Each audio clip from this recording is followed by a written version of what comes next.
Buenas tardes.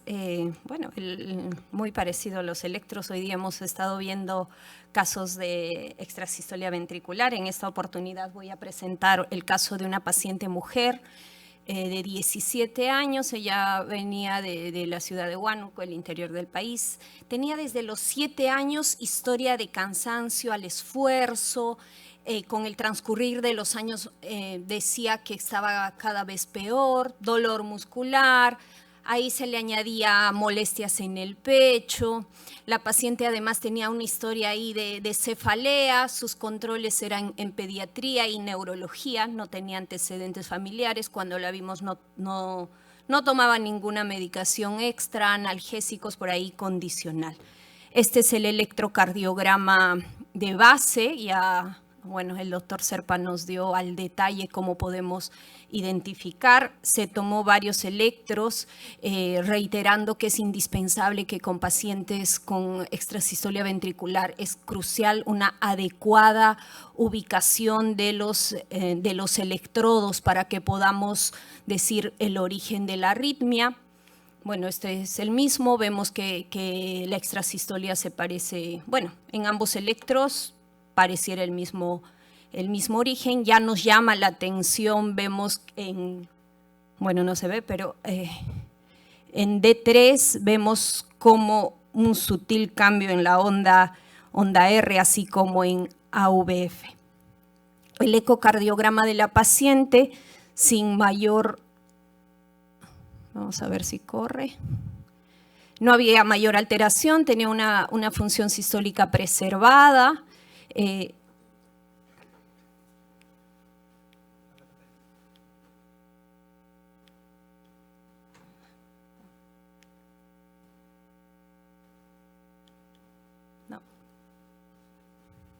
No funciona.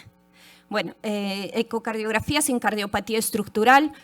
Perdonen el orden. Se hizo prueba de esfuerzo. Vean en el trazado de arriba, la paciente empieza con extrasístoles muy frecuentes y conforme va pasando al ejercicio, perdonen, se me desordenó, vemos que durante el ejercicio desaparece la extrasistolia y vuelve a reaparecer en fase de recuperación. Esto es uno de los puntos que evaluamos, cómo es el comportamiento de la extrasistolia al ejercicio físico. Su estudio Holter, vemos cómo es la carga arrítmica, la presenta durante las 24 horas con discreta disminución en horas de sueño, y la extrasistolia es frecuente llegando hasta el 40% de carga arrítmica. A esta paciente se decidió estudio electrofisiológico y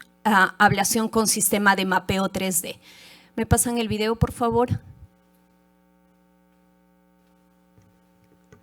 Bueno, esta parte es lo que estoy presentando al equipo en sala. Entré a sala con el doctor Ángel Cueva y nuestro médico residente Kevin, el anestesiólogo ahí atrás, el doctor Eliot Rodríguez, personal de enfermería, la licenciada Vanessa Coronel y Frida Vera. Teníamos a nuestro técnica Betsabe. Para nosotros son indispensable el personal, nos ayuda muchísimo. El señor Hugo Fernández de Rayos X, como ven, estamos sin plomo, ya entramos con idea de cero fluoroscopía, pero como reiterábamos ayer, tenemos al personal del tecnólogo de rayos ahí dispuesto ante cualquier eventualidad. Y obviamente el apoyo de los chicos amigos del sistema de navegación Carto 3.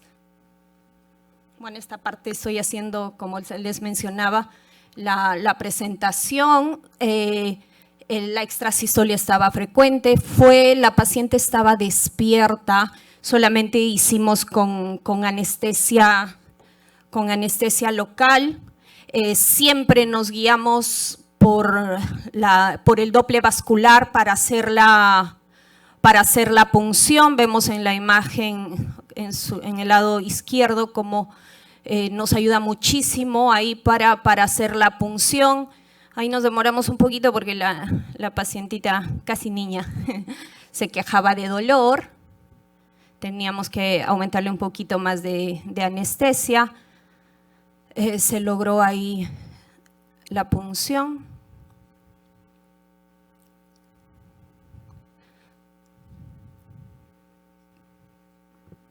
Vemos la pantalla superior derecha, la paciente cuando entró a sala estaba bigeminando. Procedimos a subir el catéter. Hicimos al inicio solamente una punción porque la arritmia estaba muy frecuente. Ya subíamos el catéter, habíamos comentado que los catéteres ven en el cuadrante superior ahí como nos va dando el gramaje de acuerdo al grado de contacto que tiene el catéter con las estructuras, ya sea vascular o intracavitaria, de acuerdo a dónde esté el catéter. Una vez que accedemos a cavidades cardíacas, ya podemos ver aquí en la parte inferior la señal eléctrica intracardíaca o intracavitaria, de acuerdo a dónde esté ubicado nuestro catéter. Siempre nos ayudamos ahí de proyecciones, en este caso inicialmente para hacer aurícula pedí una posterior y una oblicua izquierda, completamos el mapeo de la aurícula derecha, esta imagen en oblicua izquierda, la estructura es el seno coronario y bueno, hacíamos puntos de referencia, es importantísimo aquí marcar el GIS, los puntitos amarillos es la zona de la región gisiana. Pedimos hacer otro mapa para acceder hacia el tracto de salida. Nos parecía que venía del tracto de salida del ventrículo derecho, si recordamos cómo era la morfología. En esa parte alta casi no había señal, quiere decir que ya estábamos casi hacia la región valvular, subvalvular pulmonar. Y lo que vamos a buscar en este caso es cuál es el punto de mayor precocidad respecto al QRS. En este caso cogimos 97%, este cuadrito de la parte del medio, el carto coge un molde de la extrasístole y va comparando latido a latido qué porcentaje de semejanza tiene, porque muchas veces el catéter, bueno, en esta zona bueno, nosotros cuando hacemos electrofisiología o vamos mapeando esta zona es arritmogénica, podemos hacer extrasístoles solamente con el contacto, extrasístoles mecánicas solamente por el movimiento del catéter. Entonces, con este algoritmo, este apoyo del sistema de navegación que es el pattern matching, nos va diciendo qué grado de porcentaje tiene de semejanza la extrasístole con la que estaba analizando en ese momento. Vamos mapeando, dado que es un punto de activación, habíamos comentado arriba como la zona más precoz, ustedes ven en la parte superior una barrita, la parte más precoz es el punto rojo, mientras que la zona más tardía es la zona fucsia. Ahí más o menos habíamos ya delimitado de dónde salía o cuál era el punto de mayor precocidad del extrasístole a nivel del infundíbulo en la zona ahí del tracto de salida del ventrículo derecho. Nos llamaba la atención, teníamos potenciales de GIS muy cercanos. Ese es el GIS, los puntos amarillos, obviamente eran dos mapas, hay uno de la aurícula derecha y el tracto de salida del BD. Si ustedes ven, empezamos inicialmente la ablación, pero nuestro catéter se movía muchísimo, la paciente realmente, obviamente duele, ¿no? Es una zona que les duele bastante, dado que se nos movía y no podíamos conseguir estabilidad del catéter. En ese momento decidimos colocar un introductor largo para que nos dé estabilidad y además colocamos ahí, hicimos otra punción para colocar un catéter para estimulación y podamos conseguir mayor estabilidad en el catéter, reiterando que la paciente estaba despierta, sí se quejaba de dolor. durante las aplicaciones cambió un poquito la morfología, no conseguimos en el punto inicial, si bien es cierto ahí todavía se nos mueve el catéter, conseguimos una zona de precocidad de menos 35 y hubo una zona donde durante la aplicación llegó a desaparecer la extrasístole. Veamos, todavía aquí estábamos haciendo la ablación, pero con estimulación. Conseguimos desaparición del extrasístole durante la aplicación y le dimos un refuerzo en el sitio donde se consiguió la desaparición de la extrasístole. Ahí le hicimos un refuerzo. Realmente ahí Ángel estaba en la cabecera de la paciente, como probablemente lo veamos, pidiéndole por favor que aguante el dolor ahí le estaba diciendo para que haga apnea, un poquito apnea para conseguir estabilidad del catéter, porque creo que fue una de nuestras principales limitaciones el movimiento del catéter y obviamente que le dolía a la paciente, ¿no? Finalmente conseguimos la desaparición de la extrasistolia, esperamos el tiempo de espera, normalmente esperamos entre 20 y 30 minutos y decidimos terminar el procedimiento. Aquí Betsabe nos mostraba el momento cómo se fue las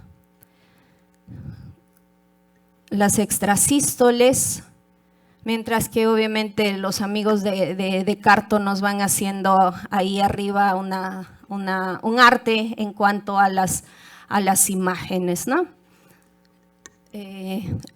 Conseguimos que la paciente termine en ritmo sinusal, nos demoramos un poquito por esto de la inestabilidad del catéter, se logró hacer serofluoroscopía y bueno, conseguimos finalmente el resultado que era anular la extrasistolia.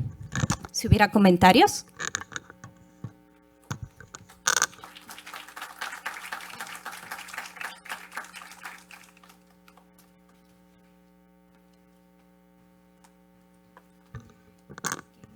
Aunque no crean, a veces también tenemos limitaciones. Nos hubiera gustado hacer también con eco intracardíaco, ¿no? Para tener mejor visualización tal vez. Ana, ¿y nos podrías comentar un poquito la cantidad de energía que usamos en la aplicación? Con los watts me refiero, en estas sí, zonas. esta zona es una zona delgada, somos muy cuidadosos, yo no sé cuánto aplican aquí los colegas, empezamos con 25 vatios y como habíamos conseguido inicialmente una desaparición transitoria, le aumentamos a 30 vatios para hacer los puntos de refuerzo. No sé qué opinan. Esa región realmente te da bastante dificultad para apoyo porque estás en una curva y el catéter entra y sale, se te mueve hacia el otro lado. Pero a mí me parece que tal vez por la proximidad, tal vez la cúspide derecha hubiera sido una opción. De llegar de ese lado, lo ibas a apuntar hacia adelante también y ibas a hacer el mismo lugar. Y como dijiste, una porción bien más fina. En cuanto a eso, yo creo que por cuestión pediátrica y esa parte, una cuestión de potencia de 30 a 35 watts que normalmente utilizamos, utilizando bien la caída de impedancia y cuánto de corriente que estamos haciendo, porque la idea es tener una buena lesión, pero 25 conseguiste una lesión también igual. Lo importante y en ese caso era estabilidad del catéter y contacto. Una vez que conseguiste un apoyo mejor y que no se movía, ahí pues fue que la conseguiste eliminar. Sí, justamente como entramos con Ángel, decíamos, regresa, nos demoramos un poquito y teníamos la opción de entrar además por acceso izquierdo, ¿no?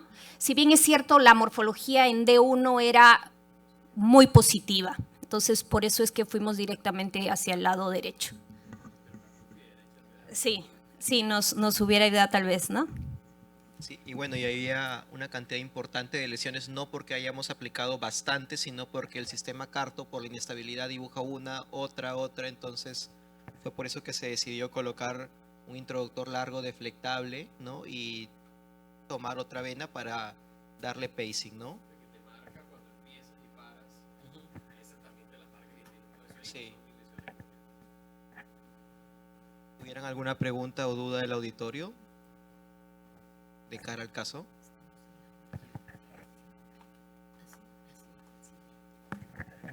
no fueron directamente con vaina por el protocolo cero fluoro?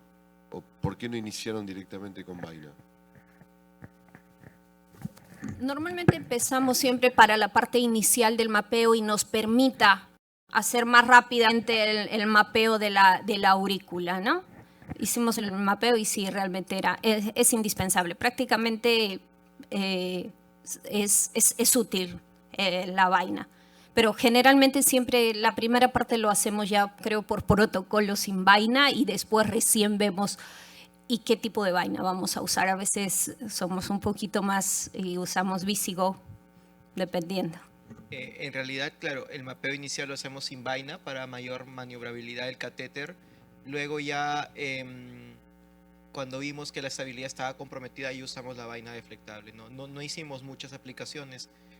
La paciente también, al estar despierta, colaboró mucho con apnea consciente, ¿no? Se le pedía que deje de respirar unos segundos para poder aplicar, ¿no? Y que sea una lesión más efectiva.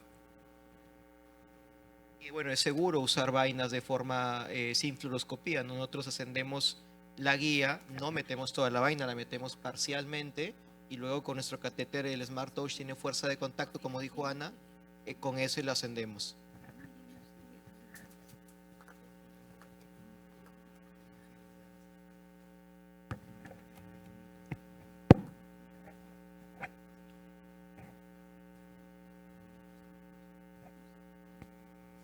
¿Alguna otra pregunta o comentario de parte del auditorio?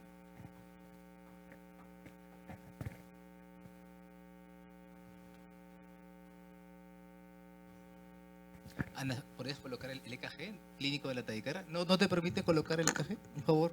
Los de audiovisual. Bueno, estas extrasístoles de los tratos de salida a veces son un reto, ¿no? Y aquellas que están como pegadas pues hacia la porción septal, a veces pues, como comentó el doctor Juan, a veces requieres ir al lado izquierdo y reforzar por ambos lados hasta pues poder quemar un foco pues que a veces es intramural. Y justamente la característica de esos focos intramurales es que cuando tú aplicas en un determinado punto cambia la morfología. Y ese cambio de la morfología justamente expresa de que ha cambiado no a otro foco arrítmico, simplemente que hay otra salida. Has tapado un huequito de la salida de la extrasístole, pero ahora se está yendo para otro lado. Y a veces el remapeo que haces justamente te lleva a encontrar ese otro punto. Y cuando aplicas un poquito más fuerte es donde justamente alcanzas a llegar a ese foco arrítmico real, ¿no? Y logras alcanzar a eliminar la extrasístole como te fue en esta oportunidad.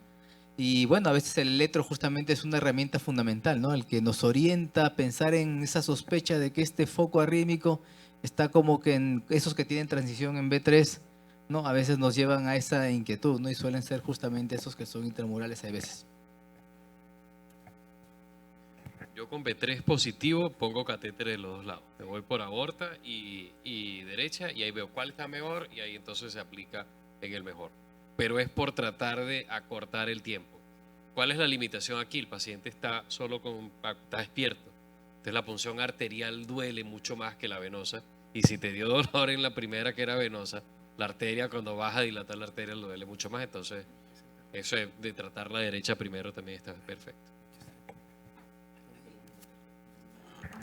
Ahí totalmente de acuerdo contigo. Acá es, mira, pues es Sí, transición en B3. no queríamos dormirla. Ya casi a todos los Justo pediátricos intentamos hacer con anestesia general.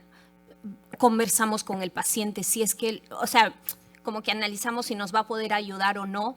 Sin embargo, reiteremos que en este tipo de arritmias, el dormirlos podríamos anular totalmente la extrasistolia. Por eso lo hicimos despierta, ¿no? Ese es el gran enemigo de un electrofisiólogo con una extrasístole ventricular idiopática, ¿no? Que ese es el ejemplo, ¿no? La anestesia y el anestesiólogo. No, espero que no estén ahí. No.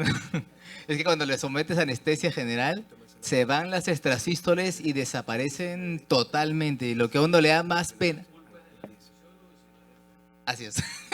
Entonces, con un paciente que lo has tenido una lista de espera de meses y meses y lo ingresas a sala y lo sometes a anestesia general, lo ves bigeminando, tú te emocionas y ya, anestesia general, chao extrasístole, 2 horas después simplemente no podemos hacer nada, ¿no?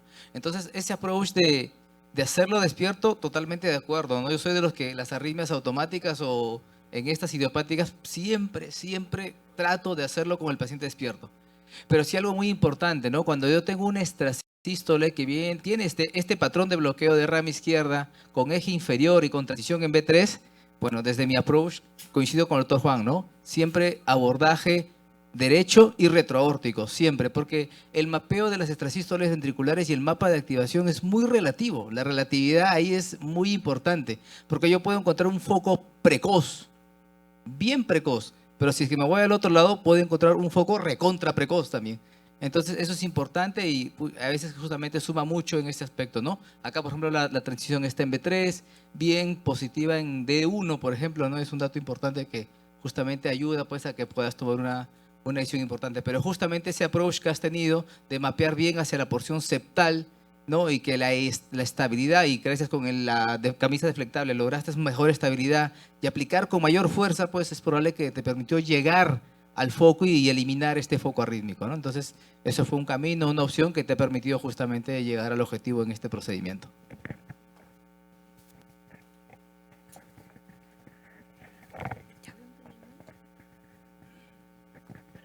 Listo, vamos. ¿Sí? Gracias.